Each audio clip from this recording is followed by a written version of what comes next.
দেশের ক্রিকেটে পঞ্চপাণ্ডবের ভাঙনের পর বিশ্বমানের খেলোয়াড়ের খরায় বাংলাদেশ। দেশের ক্রিকেটে সাকিব আল হাসান ও তামিম ইকবালের শূন্যতা এখনও স্পষ্ট বলে মনে করেন সাবেক ইংল্যান্ড অলরাউন্ডার মঈন আলী।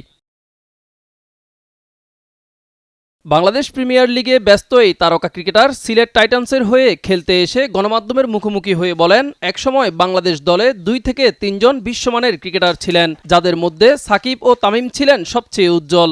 মঈন আলী বলেন, তারা কেবল পারফর্মারই ছিলেন না, ক্রিকেটের শক্ত মানসিকতার লড়াকু চরিত্র ছিলেন তারা, যাদের হাত ধরে বাংলাদেশের ক্রিকেট এগিয়ে গেছে বিশ্ব আসরে।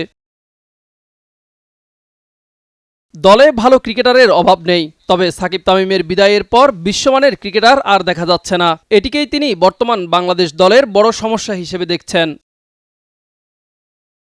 মোস্তাফিজুর রহমানকে তিনি বিশ্বমানের ক্রিকেটার হিসেবে স্বীকৃতি দিয়ে বলেন, ফিজ বিশ্বমানের ক্রিকেটার, তবে সাকিব তামিমের মতো ক্যারেক্টার ও লড়াকু খেলোয়াড় প্রয়োজন। বাংলাদেশে এখন সেটারই অভাব বোধ করছে। বাংলাদেশ ক্রিকেটের সামগ্রিক উন্নতি হলেও মানসিক দৃঢ়তার জায়গায় এখনও ঘাটতি রয়ে গেছে বলেও মন্তব্য করেন মঈন আলী। অবকাঠামো ও প্রতিভার বিকাশ হয়েছে ঠিকই, কিন্তু আন্তর্জাতিক মানে নিয়মিত সাফল্যের জন্য যে মানসিক শক্তি ও মনোভাব দরকার, সেই জায়গাতেই পিছিয়ে আছে টাইগাররা। মিজান ফারাবী, দিগন্ত স্পোর্টস।